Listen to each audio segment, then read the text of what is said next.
I'm Nina Carter for Titans TV on the Horizon League Network, and I'm joined by head coach Autumn Rademacher. Coach, there's just 3 weeks left in the regular season, and the Titans head out on the road this week. Talk about the importance of winning these away games this late in the season. Oh, gracious. It's everything. It really is everything. And we know every road game is just going to be tough. And last year, it was no different. We actually ended up losing to UIC at their place last year, a very hard-fought game. And then the Loyola game was not anything easy either. That was a breakout game for Sharita Brown, I remember. But it certainly came down to like the last minute or two where we had to make free throws in order to win. So that's where we're at with it. We certainly know that these two teams played us close here at Callahan. So I know that both of these teams are also fighting for position in the Horizon League. So we definitely anticipate a hard-fought battle both days. Now, Detroit beat Loyola 76-66 earlier in the season, but since then, the Ramblers have kind of rebounded, winning 3 in a row and 4 of the last 5 games. What have you seen from them in the past 3 weeks?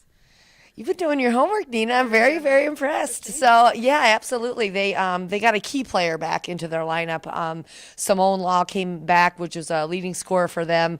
She was a great freshman last year, and she missed a couple games due to surgery this year.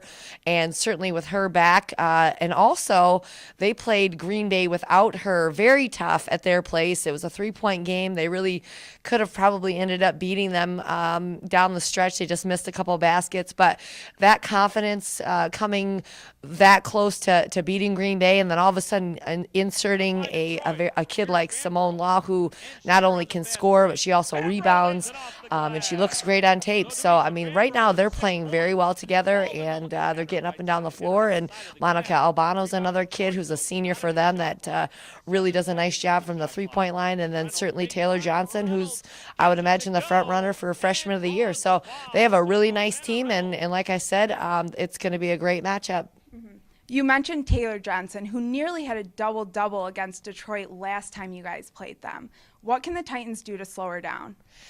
You know what? I make baskets would be a good one, because that would force them to actually have to take it out of bounds and go the length of the floor and play 5-on-5. She's great in transition, so we got to make sure that we're putting the ball where we want it, and we're getting great looks at the basket. And then certainly we got to make sure that we are continuing to look at her tendencies and really help where we need to help and make other people step up.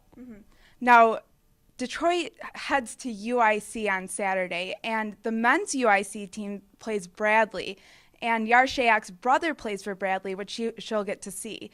Now, how great of an experience is that for her, them both being seniors?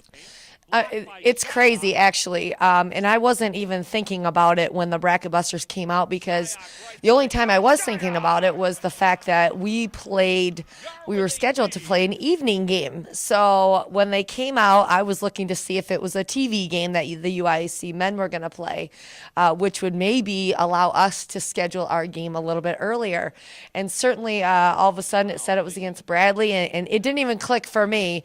It clicked for Emily Samuelson or Gary, and she said, well, that's Yar's brother. And it just the absolute irony and coincidence that her brother is playing at UIC the same day that she's going to play there. And certainly they're from Ottawa, Canada, which is 10 hours away, and I'm not sure if their family's going to be able to make it, but we said, Yar, you can go watch your brother play at 3, and then we'll play at 7 o'clock, of course. And it's just, it's craziness. It's just a magical thing, and I hope that things go well for both of them. Well, thank you, Coach, and good luck this week.